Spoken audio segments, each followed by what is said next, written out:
সীমান্তের ১১ জেলায় আরও ৫৯ মৃত্যু, ঢাকা ছাড়ছে অনেকেই, ফেরিতে গাদাগাদি করে যাত্রা। মধ্যস্বত্বভোগীদের কারণে ক্রেতার বাড়তি ব্যয়, বলছে ক্যাব। মূল্য নির্ধারণ কমিটি গঠনের পরামর্শ। করোনাকালেও বাড়ছে মাদকাসক্তের হার, নির্মূলে অভিভাবক ও জনপ্রতিনিধিদের এগিয়ে আসার তাগিদ।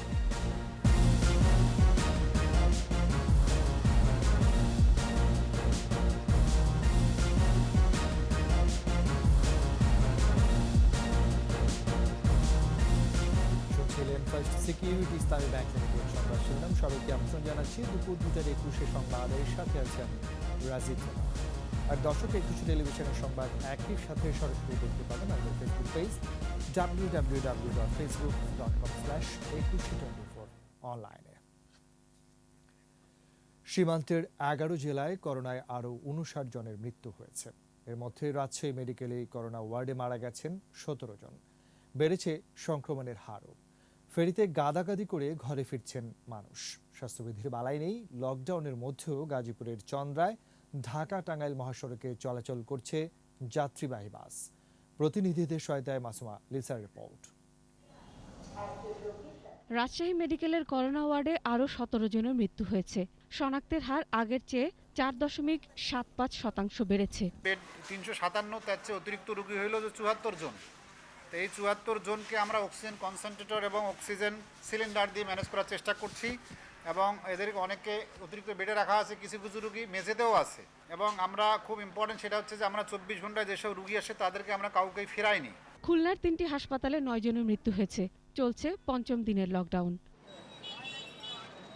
সাতক্ষীরা মেডিকেলে মৃত্যু হয়েছে 9 জনের, নতুন শনাক্ত 42 জন। এছাড়া কুষ্টিয়ায় 7, যশোরে 7, ঝিনাইদহে 3, নওগাঁয় 2, ঠাকুরগাঁয়ে 2, নাটোরে 1, চুয়াডাঙ্গায় 1 ও টাঙ্গাইলে 1 জনের মৃত্যু হয়েছে। মুন্সিগঞ্জে শিমুলিয়া নৌরুটে যাত্রীদের ভিড়। ফেরিতে গাদাগাদি করে ঘরে ফিরছে অনেকে। স্বাস্থ্যবিধির বালাই নেই। মাদারীপুরের বাংলাবাজার ঘাটেও একই চিত্র। মানিকগঞ্জের পাটুরিয়া দৌলতদিয়া ফেরিঘাট দিয়ে পারাপার হচ্ছে যানবাহন ও মানুষ। ঢাকার আশপাশের 7 জেলায় চলছে লকডাউন। 5ম দিনে গাজীপুরে ঢাকা টাঙ্গাইল মহাসড়কের চন্দ্রা এলাকায় চলাচল করছে যাত্রীবাহী বাস। অধিকাংশ যাত্রী মানছেন না স্বাস্থ্যবিধি। ময়মনসিংহে দ্বিতীয় দিনের মতো 11 এলাকায় লকডাউন চলছে। যশোরের বেনাপোল পৌরসভা ও শার্শা উপজেলায় চলছে দ্বিতীয় সপ্তাহের লকডাউনের প্রথম দিন। বাগেরহাট জেলায় কঠোর লকডাউনের দ্বিতীয় দিনে মাঠে নেমেছে ভ্রাম্যমাণ আদালত। লালমনিরহাট পৌর এলাকা ও পিরোজপুরের 4 পৌরসভায় 7 দিনের লকডাউন শুরু হয়েছে। মাসুমা লিসা, একুশে টেলিভিশন। করোনা সংক্রমণ রোধে সরকারি সিদ্ধান্ত মেনে চলা এবং সবাইকে সচেতন হওয়ার আহ্বান জানিয়েছেন সড়ক পরিবহন ও সেতু মন্ত্রী ওবায়দুল কাদের। আমাদের কারো কারো স্বাস্থ্যবিধি না মেনে একগুঁয়েমি এবং অবাধ চলাচল পরিস্থিতিকে জটিল থেকে জটিলতর করে তুলছে। এ অবস্থায় ঘরে ঘরে সচেতনতার দুর্ভেদ্য দুর্গ গড়ে তুলতে হবে। সামান্য অবহেলায় জীবন হতে পারে বিপন্ন। মানুষের জীবনের সুরক্ষায় সরকারের নেওয়া সিদ্ধান্ত কঠোরভাবে প্রতিপালনে আমরা সকলের প্রতি উদাত্ত আহ্বান জানাচ্ছি। মধ্যস্বত্বভোগীদের বিরুদ্ধে সরকারি প্রতিষ্ঠানগুলোর ভূমিকাকে হতাশাজনক বলে মনে করে consumers association of Bangladesh, cab. পণ্যের দাম নির্ধারণ ও বাস্তবায়নে বাজার নিয়ন্ত্রণের পাশাপাশি সমন্বিত উদ্যোগেরও তাগিদ দিয়েছেন অর্থনীতিবিদ ও বিশিষ্টজনেরা। তৌহিদুর রহমানের রিপোর্ট। মাঝে মাঝে বেশ কিছু নিত্যপণ্যের দাম অযৌক্তিকভাবে ওঠানামা করে। সরকারি সংস্থাগুলো দাম দিলেও মানে না বিক্রেতারা। একদিকে করোনার কারণে মানুষের আয় কমছে, অন্যদিকে জীবনযাত্রার খরচও বেড়েছে। সব মিলিয়ে অসহায় ভোক্তারা। পণ্যের দাম নির্ধারণে বরাবরই দাবি তুলেছে ভোক্তা সংগঠন consumers association of Bangladesh, cab.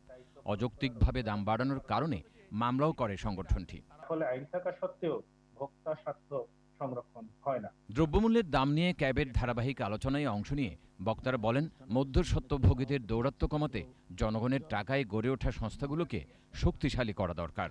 এখন বিআরসি যদি শস্যের মধ্যে ভূত থাকে তাহলে রায় হবে ভূতের পক্ষে, পাবলিককে সম্পৃক্ত করার মানে হচ্ছে ইনফর্মড প্রাইসের বেসিসে ইনফর্মড আর্গুমেন্ট দেওয়া, এবং ওই ইনফর্মড আর্গুমেন্ট দিয়ে আপনি যদি কোর্টে যান তাহলেই আপনি জিতবেন। পণ্যের দাম নির্ধারণে ভোক্তাদেরও সচেতন হওয়ার পরামর্শ দেন বিশিষ্টজনেরা। সামাজিক ক্ষেত্রে আমরা যদি জাগরণ সৃষ্টি করতে না পারি, সেই ক্ষেত্রে কেবলমাত্র আইনগত লড়াই করে তো খুব লাভ হবে না। আমরা সেই জায়গাটার ক্ষেত্রে কি করব, এই দিক নির্দেশনাটা বর্তমান সময়ে খুবই জরুরি। সমাজকে প্রতিবাদী চরিত্রে আসা ছাড়া কোনো বিকল্প নেই। সেই কাজটাই আপনারা সম্মিলিতভাবে ক্যাবের আমব্রেলায় করবেন। চিকিৎসকদের ফি নির্ধারণের দাবিও তুলে ধরেন বক্তারা। মৃত্যু বাড়ছে।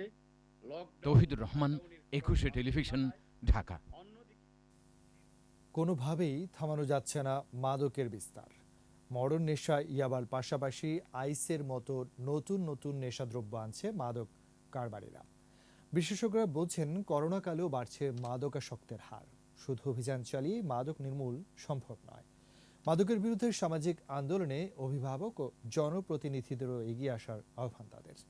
মাদকের অপব্যবহার ও পাচার বিরোধী দিবসে বিস্তারিত জানাচ্ছেন আহমদ মাহবুব। হেরোইন, কোকেন, আফিম, ইয়াবা সহ বিভিন্ন মাদক আসছে চোরাই পথে।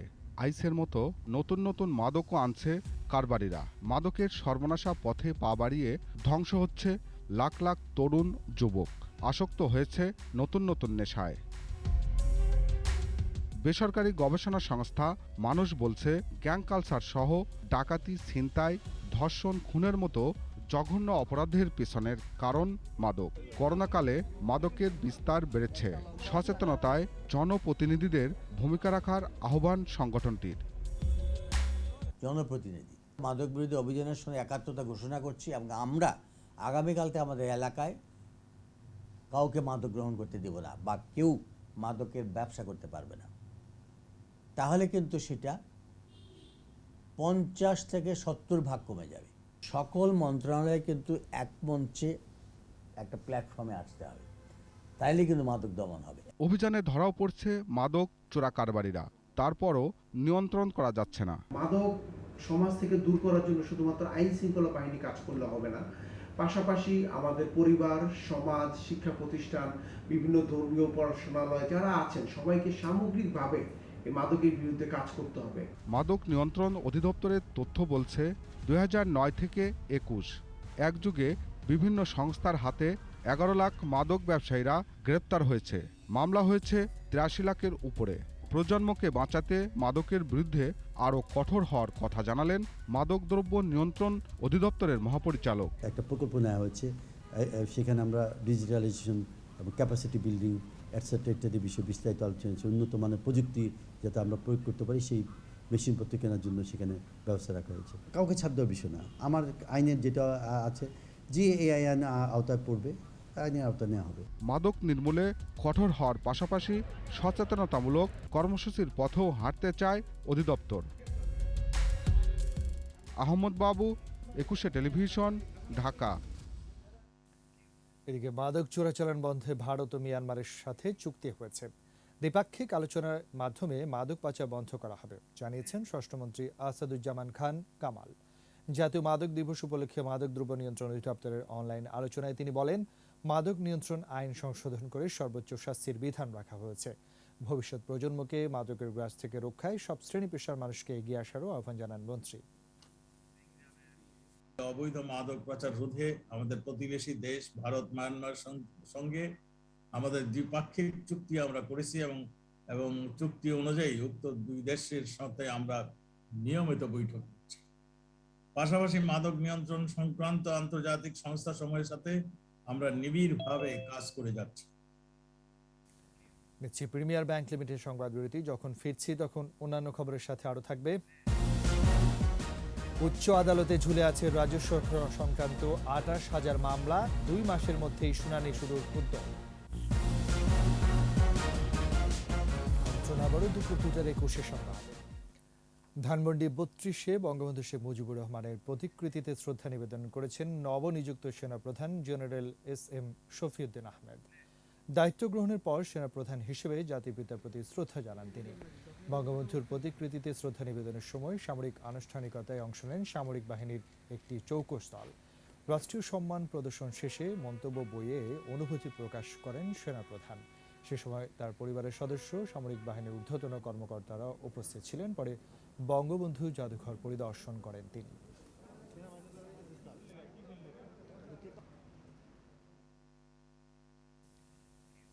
আদালতগুলোতে রাজস্ব সংক্রান্ত মামলা প্রায় ২৮,০০০ ঝুলে আছে। এ বাবদ সরকারের পাওনা প্রায় ৪১,০০০ কোটি টাকা। উচ্চ আদালতে রিট, আপিল ও ট্রাইব্যুনালে ১৮,৭০০টি কাস্টমস ও বন্ড সংক্রান্ত মামলায় আটকে আছে ৫,৬৩৭ কোটি টাকা। এই অবস্থা আগামী ২ মাসের মধ্যে রাজস্ব সংক্রান্ত মামলাগুলোর দ্রুত শুনানির উদ্যোগ নিয়েছেন আপিল বিভাগ। বিস্তারিত জানাচ্ছেন শাকের আরজু। রাজস্ব নিয়ে বিরোধ দেখা দিলে করদাতা কিংবা ব্যবসায়ীরা আশ্রয় চাইলে আদালতে যেতে পারেন। বিভিন্ন সময় বিরোধে করদাতারা আদালতে গেছেন। সম্প্রতি এই প্রবণতা বেড়েছে। এনবিআর কোনো প্রতিষ্ঠানের কাছে ভ্যাট বা ট্যাক্স দাবি করলে এর বিরোধিতায় আইনি প্রক্রিয়ায় যাওয়ার সুযোগ রয়েছে। একইভাবে বন্ড সুবিধার অপব্যবহারকারীরাও আদালতে মামলা করে আটকে রাখছেন হাজার হাজার কোটি টাকার রাজস্ব। মামলা যেভাবে বাড়ছে সে তুলনায় নিষ্পত্তি কম। এভাবে গড়িয়ে যাচ্ছে বছরের পর বছর। উচ্চ আদালতের দীর্ঘসূত্রিতাকে কাজে লাগিয়েই সুবিধা নিচ্ছে একটি গোষ্ঠী। উচ্চ আদালতের রিট, আপিল ও ট্রাইব্যুনালে ১৮,০৭০টি কাস্টমস ও বন্ড সংক্রান্ত মামলায় আটকে আছে ৫,৬৩৭ কোটি টাকা। ভ্যাটে ২২,৮৫০ কোটি টাকা আটকে আছে ৯,৩০৫টি মামলায়। আমাদের সাথে এনবিআর বিভিন্ন সময় বসেন, ওনারা আমাদেরকে লিস্ট দেন, আমরা সেই লিস্ট অনুযায়ী বিভিন্ন আদালতে মেনশন করি। এছাড়াও আয়কর সংক্রান্ত মামলায় ১২,৯১৭ কোটি টাকা রাজস্ব আটকে আছে। এ অবস্থায় রাজস্ব আদায়ের মামলাগুলো দ্রুত শুনানির উদ্যোগ নিয়েছেন আপিল বিভাগ। প্রধান বিচারপতি সহ আপিল বিভাগের মাননীয় বিচারপতিরা ওনারা এইগুলো লিস্টে নিয়ে আসছেন। আশা করা যায় খুব তাড়াতাড়ি এগুলো শেষ হবে। যেই রাজস্বগুলো বন্ধ হয়েছিল সেই রাজস্বগুলো সরকার আদায় করতে পারবে এর মাধ্যমে, অর্থাৎ রাজস্ব আদায়টা অনেক বেড়ে যাবে। মামলাগুলো শেষ করতে কতদিন লাগবে এ প্রশ্নে অ্যাটর্নি জেনারেল জানান, ঠিকঠাক চললে ২ মাসের মধ্যে সব নিষ্পত্তি হবে। শেষ হলে রাষ্ট্রের যে রেভিনিউ ইনকামের যেটা যে বন্ধ হয়েছিল অনেক মামলার কারণে, এগুলোতে রাষ্ট্র উতরাবে এবং রেভিনিউটা বাড়বে। তবে অপ্রয়োজনে নতুন মামলা না হওয়ার দিকেও খেয়াল রাখার কথা জানান রাষ্ট্রের প্রধান আইন কর্মকর্তা। যে রায়টা আগে দিয়েছেন সেই রায় অনুযায়ী এগুলো নিষ্পত্তি করে দেবেন। শাকের আরজু, ২১ টেলিভিশন, ঢাকা। দেশের ৩টি ফ্লাইং ক্লাব থেকে প্রতি বছরই বের হচ্ছে দক্ষ পাইলট। তাদের প্রধান কার্যালয় ঢাকায় হলেও প্রশিক্ষণ দেওয়া হয় রাজশাহী ও চট্টগ্রামে। সবগুলো পরীক্ষায় উত্তীর্ণ হয়ে পাইলট হিসেবে বের হয়ে আসতে সময় লাগে ২ বছর। ৩ ক্লাব প্রতি বছর ৩০ থেকে ৪০ জন পাইলট তৈরি করছে। ফ্লাইং ক্লাব নিয়ে ২ পর্বের ধারাবাহিকের প্রথম পর্ব জানাচ্ছেন জসিম জুয়েল।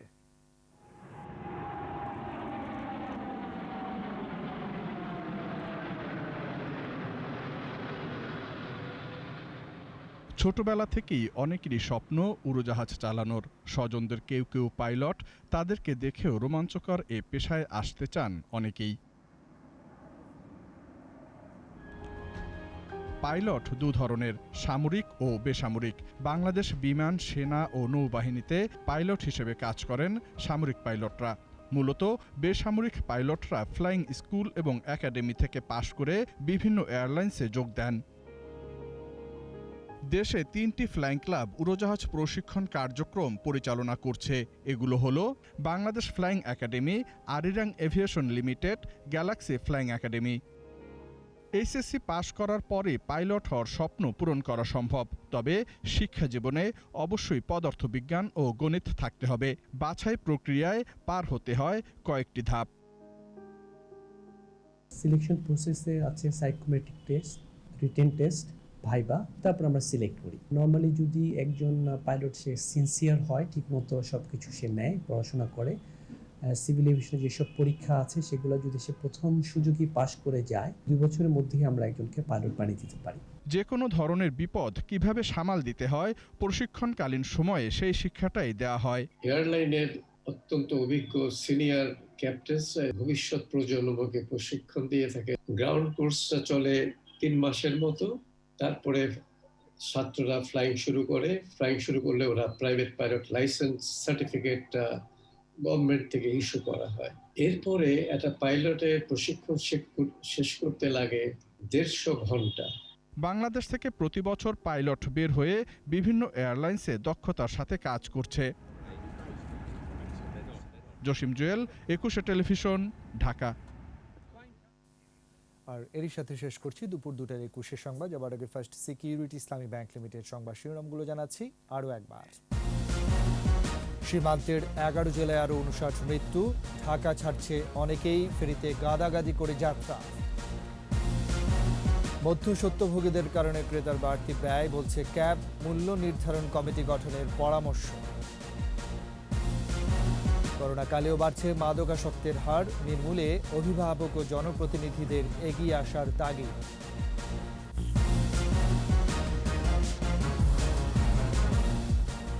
সর্বশেষ খবর জানতে ডায়াল করুন 202 নম্বরে, ভিজিট করুন 21.com ওয়েবসাইটে। সারা ফেসবুকে লগ ইন করতে পারেন facebook.com/2124 অনলাইনে।